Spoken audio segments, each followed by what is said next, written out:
In this video, I want to spend a little time talking about what we know today about evolution and how that came to be. So how did we get to our present state of knowledge? And also just to indicate that Darwin did not do it alone, and there were previous people that came up with ideas about evolution, including natural selection. And he did talk a lot with his brother, Erasmus Darwin, as well. So it wasn't just Charles. And other people were involved also, including Bates and Wallace. And of course, we know much more about evolution than Darwin knew in 1859, or anyone knew in 1859. But the principles that he outlined in 1859 and before and even after, as well as Wallace, have led us to our current state of knowledge about evolution now. The first people to have any ideas about evolution, or at least those who wrote their ideas down, the first one was Xenophanes, who lived from 570 to 475 BCE.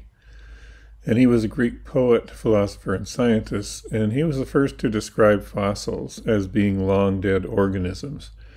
And so what he found was way up on a hill above the town and far away from the ocean, he found seashells, seashell fossils, and proposed that these were long-dead organisms, although, of course, he didn't know how long they'd been dead.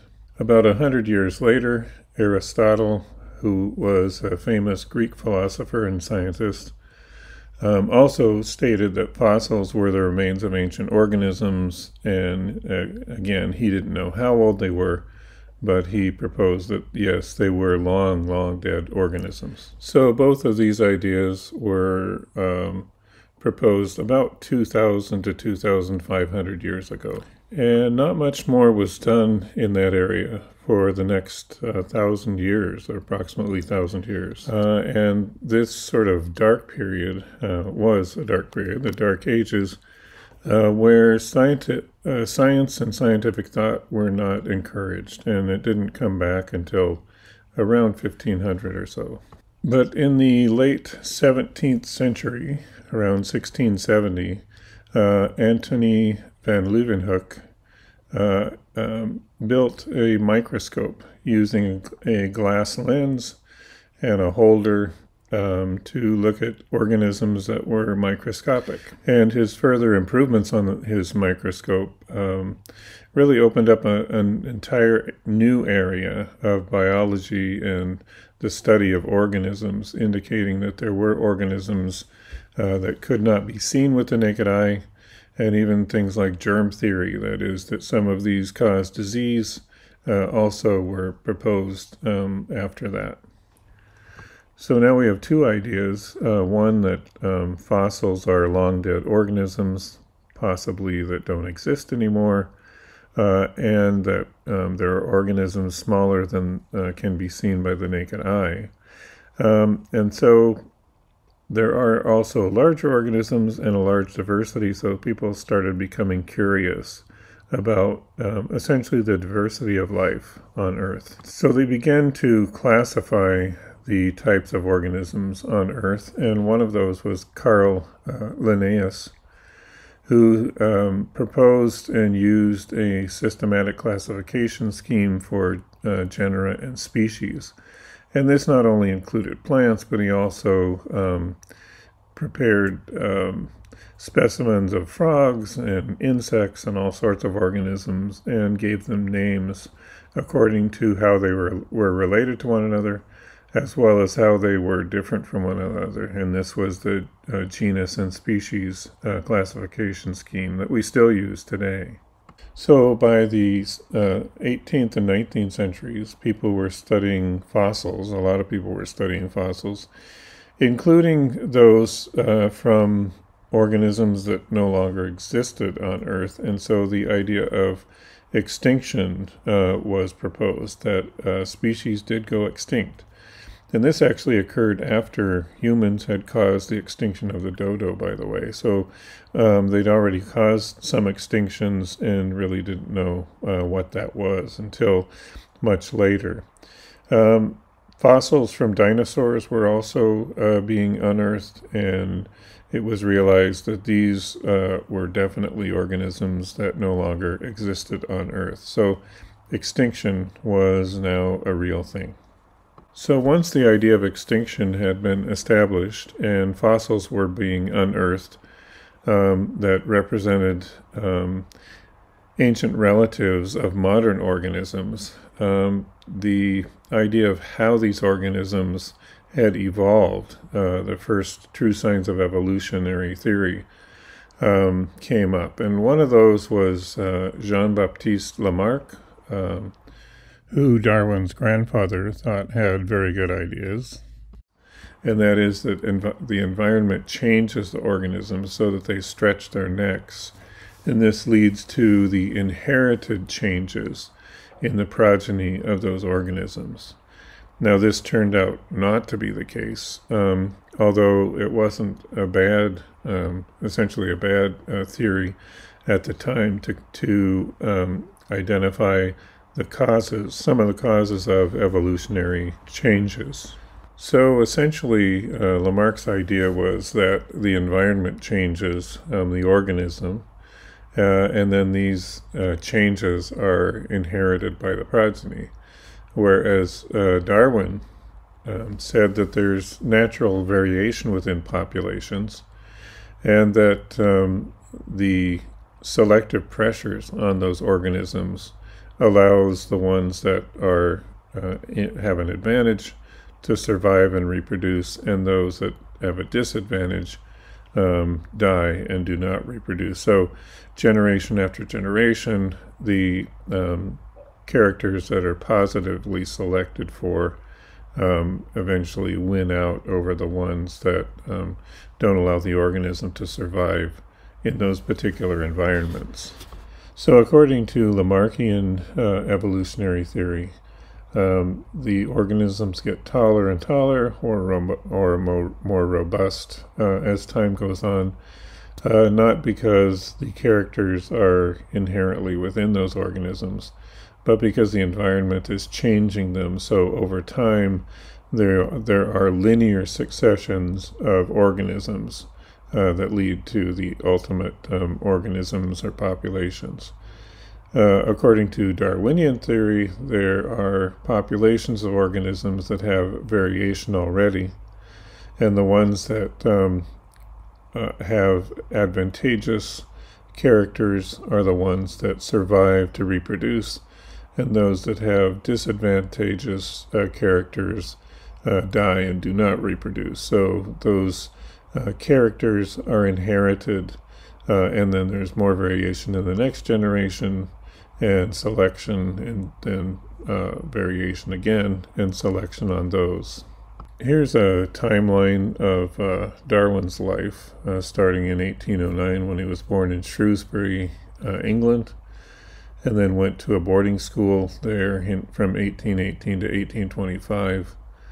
Entered the University of Edinburgh Medical School in 1825, ostensibly to become a doctor. His father was a doctor, but he couldn't stand the sight of blood, and so anytime he went to any of the dissections, human dissections, he would faint. So that didn't work out too well, and he became much more interested in natural science, geology and biology.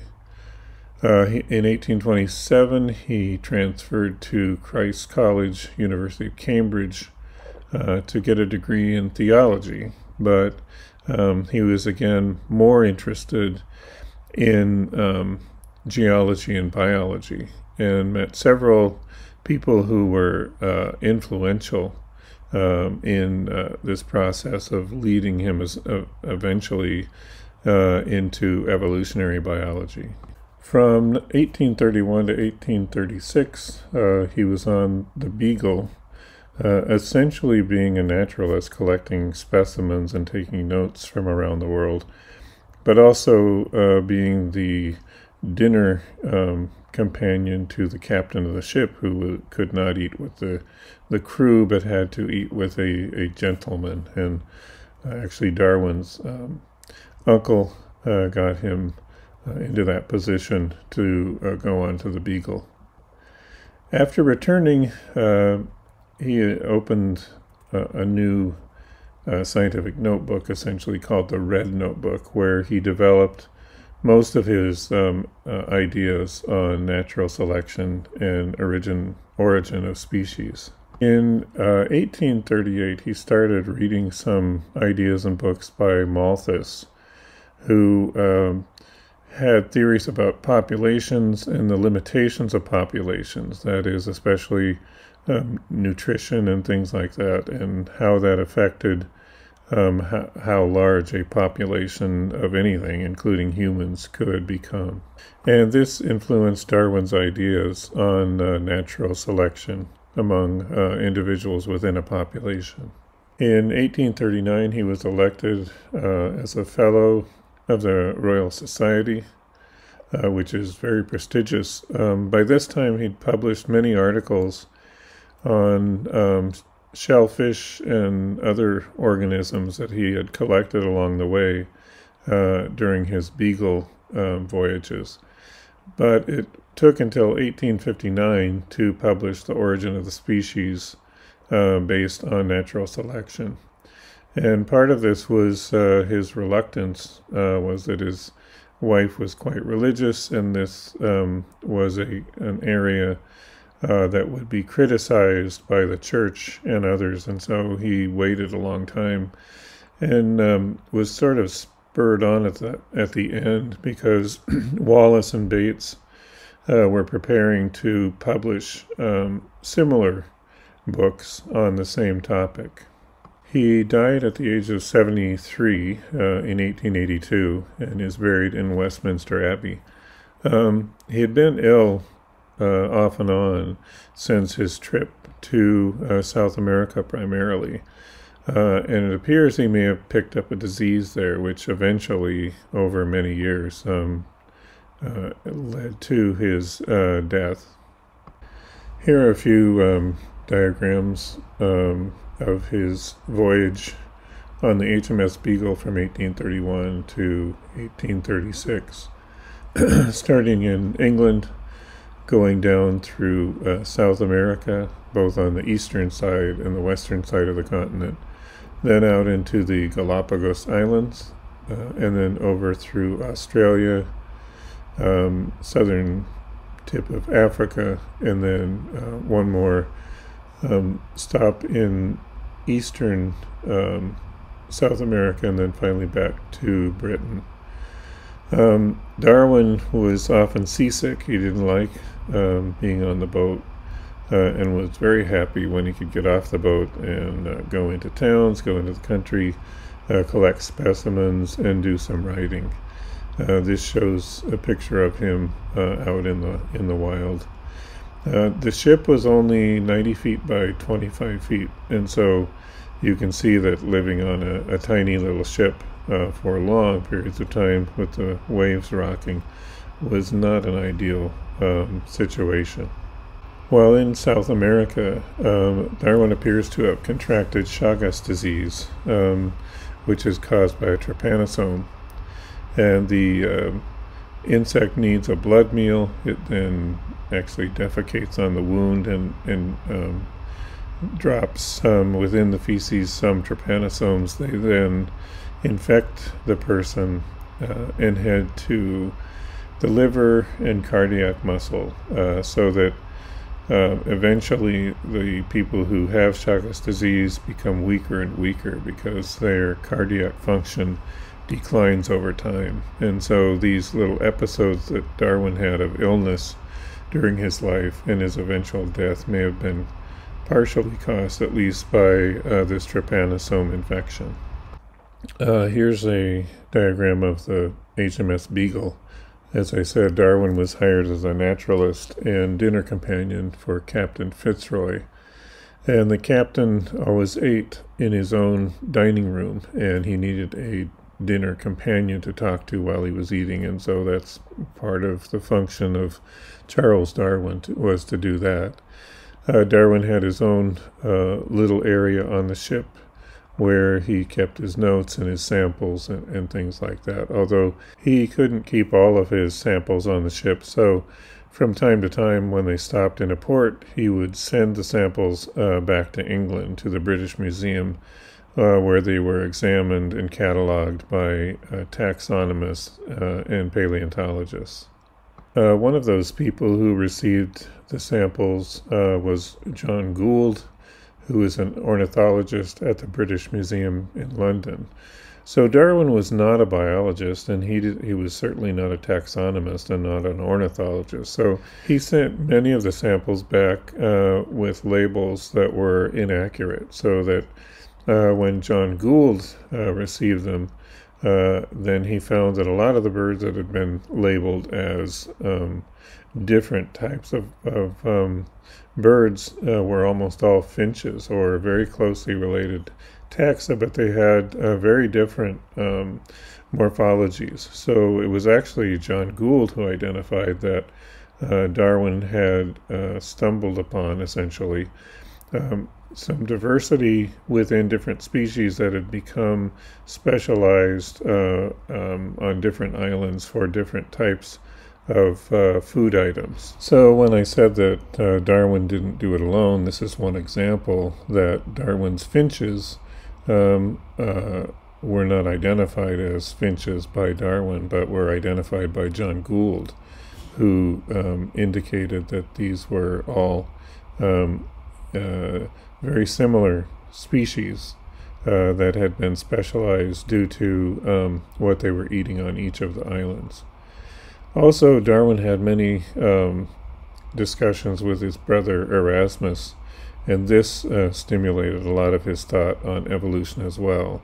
And then he also looked at the ideas of Lamarck and others, and so it wasn't just him out on his own. He had a lot of help developing these ideas, and including those from Wallace and Bates. Darwin was also very much influenced by Charles Lyell, a geologist who he met at the university. And what Lyell published just before Darwin left, at least he published the first volume of his Principles of Geology, showed that there were layers of rock that had been laid down in succession, so that you could essentially look back in time by looking deeper and deeper into the rock layers. And also there were fossils that were found in these layers, so you could actually come up with a timeline for when those fossils were deposited. When Darwin went to South America and other places, he made a lot of drawings and a lot of study of the geology of each of the regions that he went to. So he wasn't only collecting biological specimens, he was making detailed diagrams of the geology of each one of those regions as well. At about the same time that Darwin was going around the world collecting specimens, Alfred Russel Wallace also was collecting specimens, both in the Amazon, where he met up with Bates, and I'll talk about Bates in a few minutes, who were both collecting specimens, which they then sold. They would send back to England, and then this was a commercial enterprise for them, although they were both biologists, trained biologists, so they knew what they were collecting. Later, Wallace also went to the Malay Peninsula, where most of his work was from. The only problem with some of the samples that he sent back from the Amazon was that an entire ship burned with all of his specimens on it. So he had a great setback because of the destruction of that ship and all of his specimens. But just prior to the publication of Origin of the Species, Darwin, he and two others agreed to have a joint publication about Origin of Species with Natural Selection. So they did collaborate quite extensively early on, and then finally in this publication in 1858. Henry Bates was also important in this whole story, in that he collected in the Amazon with Wallace, and he studied primarily butterflies. And he's known for Batesian mimicry, which really solidified some of Darwin's ideas. In fact, they very much support Darwin's ideas of natural selection. There were two species of butterflies, one that was quite tasty to birds, and so they would get picked off quite often. And then another one that was toxic to the birds, so they would avoid that one. And he noticed that in the species that was tasty to birds, they would often have variants that would mimic the toxic species of butterflies, and the birds would leave them alone, and that they could actually survive in that way, just through mimicry, not by being toxic. And so he was in contact with Darwin as well. He had some problems with diseases while he was in the Amazon. He got malaria quite often, and was sick out in the field much of the time. Eventually, when he came back to England, he was still sick, and then died prematurely, much earlier than Darwin. And I just wanted to mention one other person who had very similar projects to Bates, and that's Fritz Müller. Around the same time, described Mullerian mimicry. There are monarch butterflies, which are toxic, and birds avoid them. And then there's a viceroy, which is non-toxic, that mimics the monarch, so that just from the coloration avoids predation by the birds. And so that's another idea that went into all of this theory about natural selection, that you can have organisms that mimic one another, and so gain an advantage in that way to evolution. About this time also, William Thomson, who we know as Lord Kelvin, calculated that the Earth was about 100 million years old. And he did this by measuring the heat of the Earth deep in mines, as well as at the surface. And knowing the total mass of the Earth, you could determine from the time that it was a boiling mass of hot rock to today how many years it took to cool down. And he estimated that it was approximately 100 million years old. Now, prior to that time, people thought it was just a few thousand years old. So this was a great leap into the past. He was wrong, of course, because he was off by a factor of about 50, because he didn't know about radioactive decay of elements inside the Earth, which also tended to heat the Earth up. So it's closer to 4.5 or 4.6 billion years old rather than 100 million years old. But this really extended the timeline for all of these evolutionary changes to have taken place. In 1859, Darwin published the first edition of Origin of Species by Means of Natural Selection. Called it My Theory, and he had the major components of evolution in there, and very argumentative strategy, that is, well, if you think this isn't happening, here's why I think it is, etc., and talks about the implications. Interestingly, he never uses the term evolution, but uses natural selection quite a bit. And it wasn't until subsequent editions that the term evolution was added to the text. He begins the book in an interesting way, and so it's clear that it's meant for a general population as well as a scientific population, because he talks first about artificial selection, things that people know, that is, the dog breeds and the breeds of pigeons and the breeds of chickens and farm animals, etc., and talks about the variation that is existent in those populations of animals, and then how people have artificially selected for certain characters in those to create new breeds of dogs and other animals.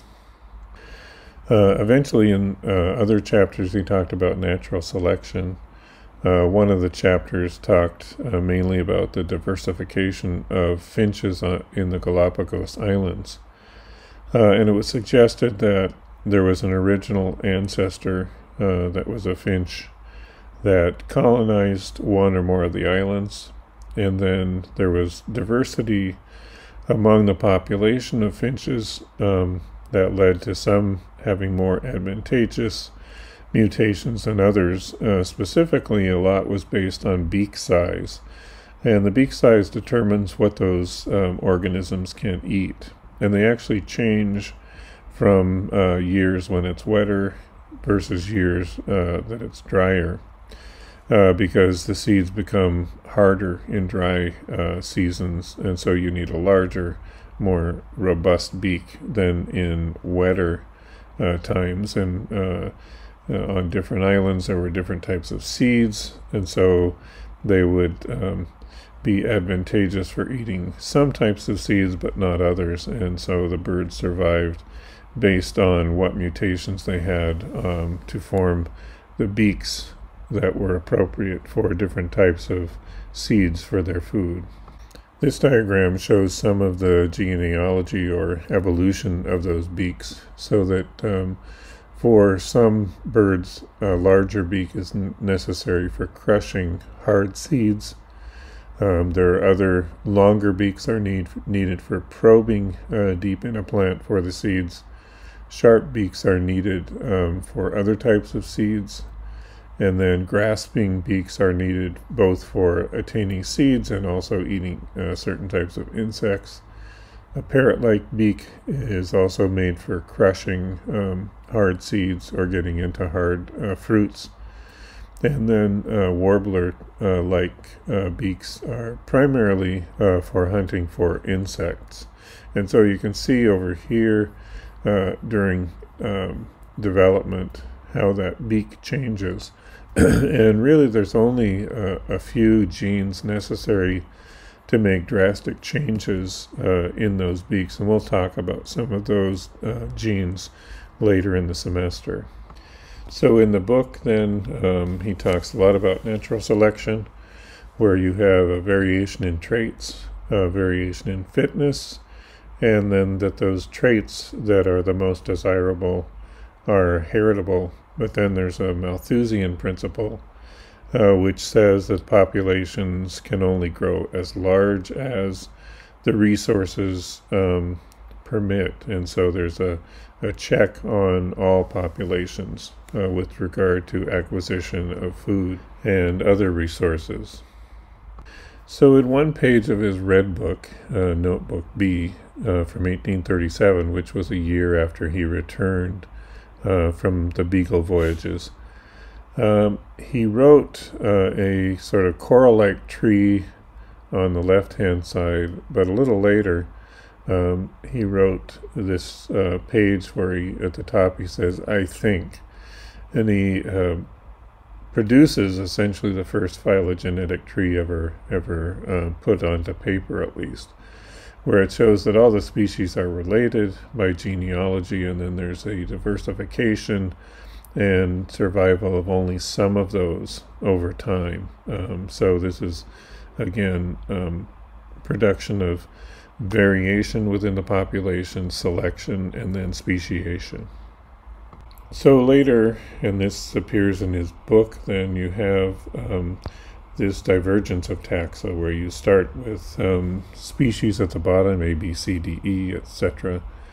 Those then produce a number of progeny, and only some of those progeny survive to go to the next generation to reproduce.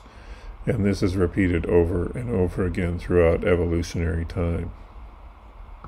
So here you can see that you start with the ancestors, A, C, L, whatever, and then you have generation intervals, generation 1, 2, 3, etc. And then there are well-marked varieties. That is, these are varieties that for one reason or another succeed, they survive. And then eventually you get speciation, which are different usually than the original species that were the ancestors. There are several landmarks to point out on this diagram. Then you have the principle of divergence. These species are diverging due to the diversity within the populations each time. And then you have natural selection, so that only some of the progeny survive to reproduce, and that there are extinction events where some of the species go extinct and never appear again in evolutionary time. Darwin's diagram of divergence of taxa begins with this diversity of offspring, varying characters among the offspring, which leads to some well-marked varieties that are able to reproduce. And natural selection then acts on all of those to only produce certain well-marked varieties and eventually species. And this is due to varying offspring, profitable variations that are naturally selected, and then incipient or intermediate varieties, and finally formation of well-marked varieties and species. So Darwin assigns the causal priority to natural selection as the explanatory process for the origin of species. That is, you start with populations which have a diverse set of organisms, of individuals. This leads to some varieties within those populations and species, and eventually new species are formed. So then you can trace individual lineages that lead to species through these various trees of divergence of the taxa. This leads to the conclusion that evolution is a gradual process, and it's based on the amount of change that's present at the time, more variability or less variability. Extinction is ubiquitous as well as inevitable, and affinities between successive forms can be seen, such that there are connections between species, genera, etc.